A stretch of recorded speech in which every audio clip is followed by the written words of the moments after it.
his training camps were the stuff of legend. I mean, he would spar 100 rounds a week sometimes, which is just insane.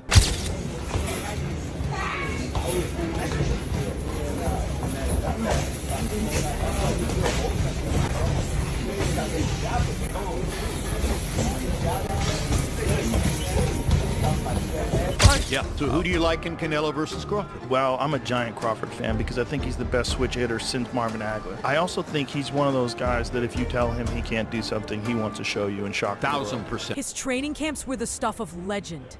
Sparring 100 rounds a week. Something that sounds absolutely insane to most fighters. But for Terence Crawford, it's just another Tuesday. And now, with the biggest fight in boxing on the horizon against Canelo Alvarez, Crawford's preparation has reached mythical proportions, leaving even Joe Rogan completely stunned by what he's witnessing. But here's the thing that's got everyone talking. This might just be Canelo's absolute worst nightmare coming to life. Crawford's about to fight. Yes, he's going to fight Canelo. Oh, man. I just hope he's big enough. I hope he's big enough to keep that dude off him because Canelo hits so hard, man. That's one dude that, like, I believe all the shit he be talking. Crawford? Yeah. Oh, he's good. He don't just be saying shit. That dude. They tried to say that, like, Errol Spence was damaged because of what Crawford did to him because he was damaged from the car accident. I'm like, maybe. Or maybe Crawford would have done that 3 years ago. I think he's that good. He's just so skillful. He's so slick. And when he gets, and he's also the best guy in the sport at switch hitting. He'll go from southpaw to orthodox and be just as good and trip you up. Like, you think he's going to start southpaw, he starts orthodox. You prepare for orthodox, he's fighting southpaw. He feels like he's got you timed better orthodox, he'll switch it. Joe Rogan doesn't get impressed easily. The man has seen it all, called fights for decades, and witnessed some of the most brutal training regimens in combat sports. But when he started breaking down Crawford's monster preparation for the Canelo showdown, even Rogan couldn't hide his amazement. The podcast king has been vocal about one thing. Crawford's elite switch-hitting abilities and adaptability could be the perfect storm to counter everything Canelo brings to the table. We're talking about power, experience, and that intimidating presence that has made Canelo one of the most feared fighters in the world. Which I think is really interesting. The Crawford-Canelo fight. Beyond interesting. Fascinating. Because how does Crawford compete with that size? Crawford is leapfrogging. He goes to super middleweight. 47 to 54 and now to 68. And the Madrigal fight in 54 is a difficult fight. Yeah. So who do you like in Canelo versus Crawford? Well, I'm a giant Crawford fan because I think he's the best switch hitter since Marvin Hagler. I also think he's one of those guys that if you tell him he can't do something, he wants to show you and shock the world. 1,000%. I also think Canelo is slowing down, and Canelo is more of a one-punch fighter now than the combination fighter he was when he was young. He uses strength and conditioning. There's very few fighters that just train using skill, train skills. Like George St. Pierre did that for a certain period of his career. I wonder if there's anybody left in boxing who trains just using the gym skills. There were a lot of them when I was first involved in the sport who would never have touched a weight. Right. You know, they subscribed totally to the notion that that was negative. Right. And the worst case, I mean, they definitely did calisthenics, but that was it. It was just body weight exercises, you know, which brings us to Crawford, which I think is really interesting. The Crawford-Canelo fight. Beyond interesting. Fascinating. Fascinating. Because how does Crawford compete with that size? And, you know, we have to recognize, okay, well, when Canelo fought Floyd, it was 152 pounds, right? So he had dropped down, which was a struggle for him, which is why Floyd was so brilliant in getting him to go down to 152, because he knew he would be drained. Was it 52 or 54? But Rogan sees something different in Crawford. He's watching a fighter who thrives on being told he can't do something. Someone who lives to shock the world and prove doubters wrong. The size difference? Rogan acknowledges it's real and it's dangerous. Crawford needs to be big enough to withstand those devastating shots that have dropped so many fighters before him. One clean hit from Canelo and the night could be over before it even begins. Yet despite all these concerns, Rogan can't help but believe that Crawford's technical advantages might just be enough to overcome the physical disadvantage. When you look at the elite of the elite boxers, to a man, to every one of them, they're disciplined. and they stay focused. I'm so excited to see this fight with Canelo Alvarez because I think the Saudi Arabians have so much money. They're throwing so much money at boxing, and the guy who's the head of boxing over there wants to make that fight happen. I think Terence Crawford, forget about the 3-weight classes. I think he could beat Canelo. I think he can too. The depth of Rogan's analysis gets even more interesting when you hear his specific reasoning. This isn't just casual fan support. Rogan is making a bold statement by calling Crawford the best switch hitter since Marvin Hagler. That's not a comparison you throw around lightly. Hagler was a legend, a fighter who could seamlessly transition between stances and confuse opponents with his ambidextrous brilliance. For Rogan to put Crawford in that conversation speaks volumes about what he's seeing in the ring. Actually practicing it, that was something that when I had the cast on, I was like, man, I love the gym so much. I'm like, man, I'm not leaving the gym. Like, I'm going practice with this left. And that's when I got the left stronger, because at first, when I go southpaw, it was only, my right. Then when my hand got messed up, just started working on the left, and it started getting stronger and stronger. And I started getting more accurate, because at first, just throw it just to be throwing it.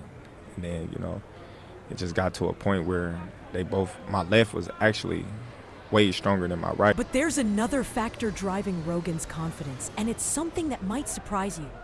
He believes Canelo is slowing down. The Mexican superstar who once looked unstoppable, who could end fights with explosive combinations and relentless pressure, might be showing signs of wear. Rogan's trained eye has picked up on subtle changes in Canelo's recent performances. And when you combine that with Crawford's incredible footwork, adaptability, and strategic finesse, you start to understand why this fight has captured everyone's imagination. He's a little overrated. Terence Crawford versus Canelo Alvarez at 168 pounds. Canelo's really good, really good. But I think Crawford is special. I know he hasn't fought the resume everyone wants, but you have that or you don't have that ingredient. I think he has it. Canelo's really good. He's tremendous. But could he be a tiny bit overrated? The greatness is within Crawford. It's in his desire, it's in his mind, it's in his makeup, where he came from. I know he's moving up in weight class, can he carry it? But those intangibles, I believe that he has them. The weight situation is absolutely fascinating and terrifying at the same time. Crawford is making one of the most dramatic jumps in recent boxing history. From 147 pounds straight up to 154. And now he's targeting 168 pounds for this super middleweight clash. To put that in perspective, that's like a lightweight football player suddenly deciding to play defensive end in the NFL. It sounds impossible, but Crawford's team believes they found the formula. On size, Crawford coming in the ring, and Crawford doing everything he can to match Canelo's power, possibly size, and to, at a minimum, try to just maintain what speed he already possesses. Because, when you go up in weight, sometimes you compromise speed. So we know Crawford and his team are doing everything they can to, at a minimum, maintain his speed. But the question came up, okay, since Crawford is looking to come in the ring fast, powerful, we know he's already brilliant. Shit, what if Canelo comes in lighter? I'm like, lighter? Yeah. What happens if Canelo says, you know what, I'm not going to try to come and just outweigh him by 20 pounds on fight night, because I realize I'm in there with somebody who's very agile and who's probably going to be faster than me. And although I have timing, he has timing too. So I can't afford to be 2 or 3 steps behind Terence Crawford in my speed. Here's where it gets really interesting. Remember when Canelo had to drop down to 152 pounds to fight Floyd Mayweather? That weight cut was brutal, and it showed in his performance. Floyd was brilliant in forcing that negotiation because he knew Canelo would be drained and weakened. Now the tables have turned, and Crawford is the one making the massive adjustment. The question everyone's asking is whether Crawford can handle this jump without losing the speed and agility that make him so dangerous. feel like he will do going against somebody like a Canelo at 168? I think Bud, man, one thing I love about Bud, he willing to challenge himself. And when you're willing to challenge yourself, you can surprise yourself. But that's a hell of a feeling. I think, to be honest, you don't want to sit there and brawl with Canelo, but at some point you're gonna have to fight him. You know what I'm saying? You can't let Canelo press you. You know what I'm saying? Because he's great at that, and he a bully. He is a bully. But Bud, I believe, got bully tendencies too. You know what I'm saying? And he could be crafty. But I think if he approached it the way he approached Spence, then we get a way better fight than people think. Now, what I saw when he approached Spence was, I can't make a mistake. I can't let him do too much. I can't let him be a bully. I think if he go at Canelo the same way, then we get a great fight on our hands. Not that I'm sorry. I'm not saying he's gonna be that dominant, but I'm just saying I think we get a great fight on our hands. Rogan has made it clear that this isn't just any fight. This is potentially the biggest spectacle boxing has seen in years. The Saudi Arabian money machine has made it possible, throwing resources at this matchup that seemed impossible just months ago. When that kind of financial backing gets involved, you know you're dealing with something special. I'm going with Terence Crawford. You know, big weight jump, a dangerous fight, but somebody's got to prove to me that they can break Terence Crawford's will and that he can't figure it out against you. You know, it ain't no disrespect toward Canelo, but I've said this the last couple of years. I'm not betting against Terence Crawford against nobody right now. The physical transformation Crawford has undergone is nothing short of remarkable. We're talking about a fighter who previously campaigned at 154 pounds, now walking around at 185 pounds during training camp. Early footage showed him looking nearly at cruiserweight levels. But here's what's impressive. He's maintained that lean, defined physique that made him so effective at lower weights. This isn't just someone putting on weight for the sake of it. This is disciplined body transformation that showcases the benefits of elite-level conditioning and training. Let me ask you a couple of questions. Crawford, Spence. I know you watched the fight and you spoke about Crawford. How good is Crawford? Crawford is amazing, not just good. He's amazing, and he said the same thing about you. Thank you, Terence. But I think he should be in the book for is that good? How to learn boxing, you know. Really? He's a very good fighter. Yeah, I like to watch his fights. Pound for pound number one?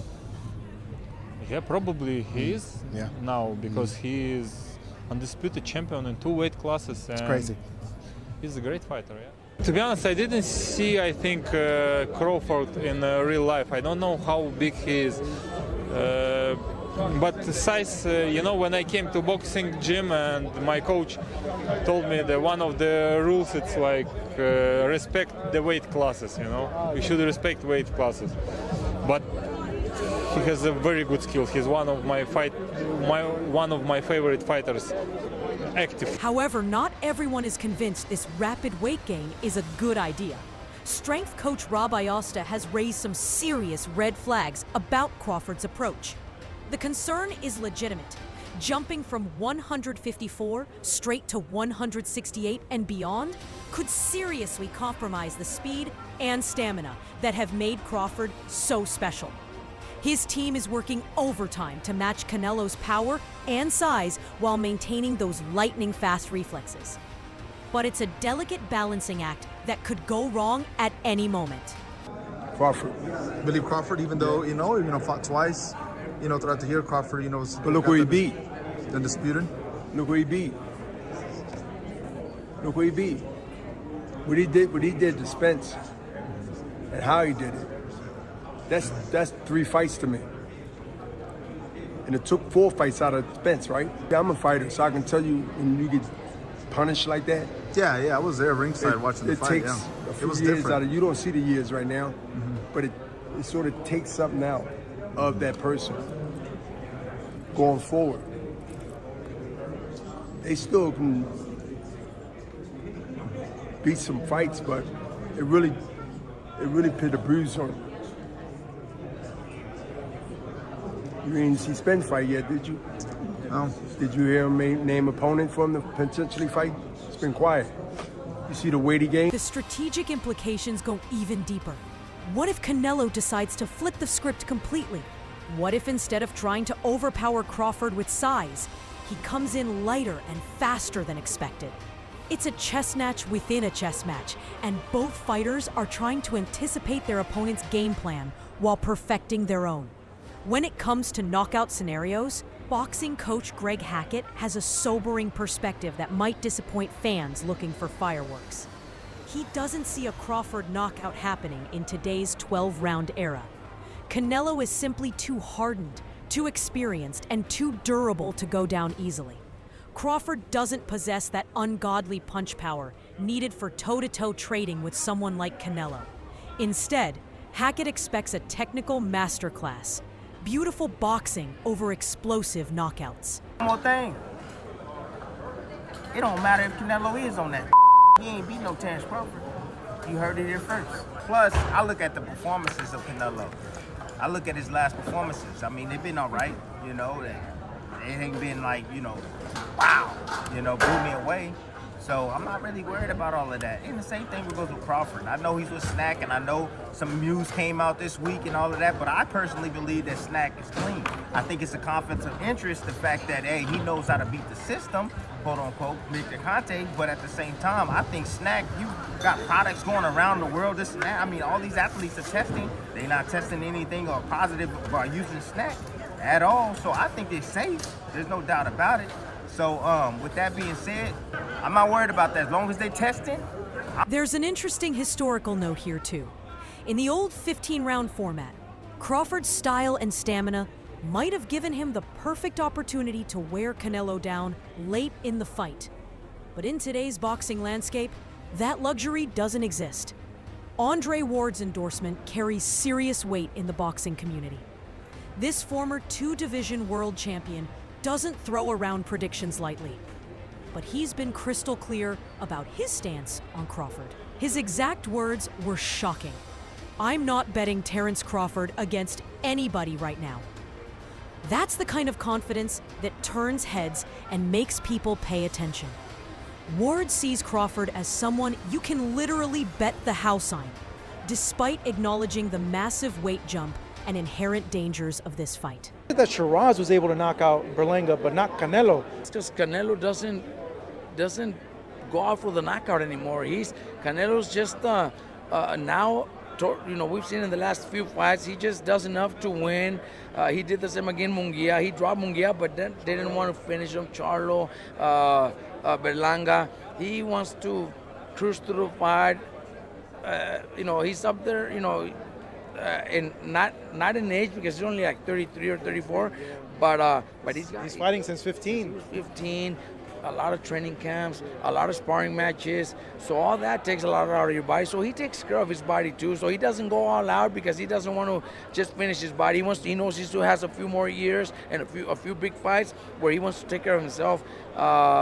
And not punish himself too much. That's why he hasn't been able to knock those guys out. Not because he can't. I think he just does enough to win. I think Shiraz also has great power, man. I think Shiraz has the power that nobody believed. What makes Ward's support even more compelling is his reasoning. He's challenging anyone to prove they can break Crawford's will.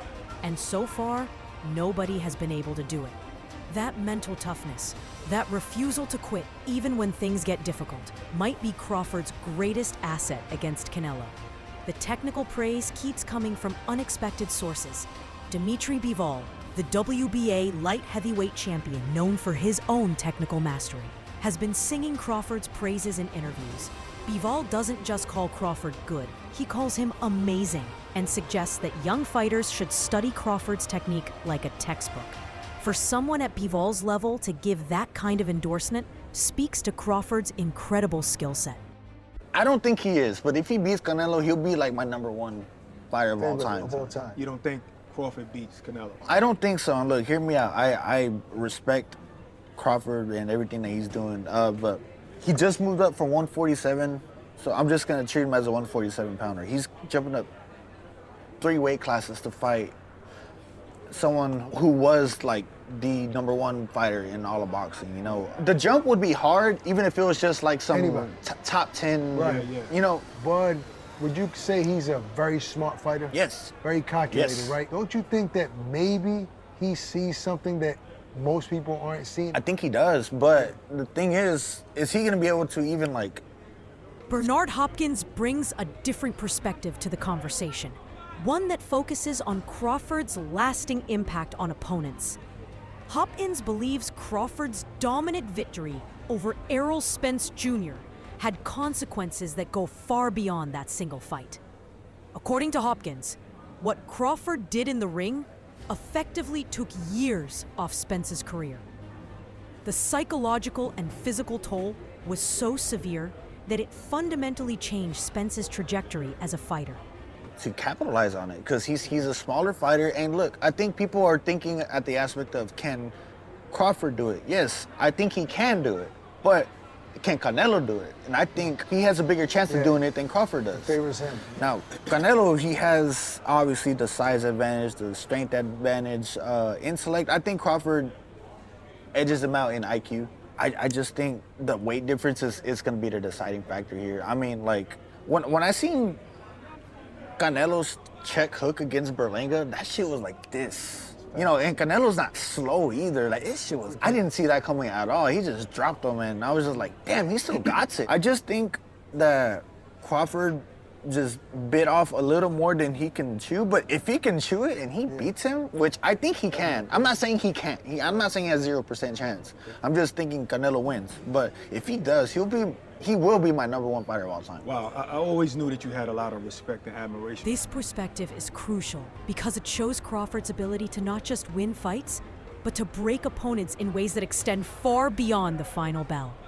That kind of impact suggests Crawford possesses something special, a combination of skill, power, and ring intelligence that can alter careers. And I think he has a bigger chance of doing it than Crawford does. Favors him. Now, Canelo, he has obviously the size advantage, the strength advantage, intellect. I think Crawford edges him out in IQ. I just think the weight difference is going to be the deciding factor here. I mean, like, when I seen Canelo's check hook against Berlanga, that shit was like this. You know, and Canelo's not slow either. Like, this shit was, I didn't see that coming at all. He just dropped him, and I was just like, damn, he still got it. I just think that Crawford just bit off a little more than he can chew, but if he can chew it and he beats him, which I think he can. I'm not saying he can't. I'm not saying he has 0% chance. I'm just thinking Canelo wins. But if he does, he will be my #1 fighter of all time. Wow, I always knew that you had a lot of respect. As this mega fight approaches, one question dominates every conversation in boxing circles. Does Crawford's monster training regimen and incredible preparation give him the edge he needs to pull off what many consider impossible? The answer might determine not just the outcome of one fight, but the entire landscape of boxing's future. What do you think? Can Crawford's legendary preparation overcome Canelo's size and power advantages? Or is this a bridge too far, even for boxing's most adaptable fighter?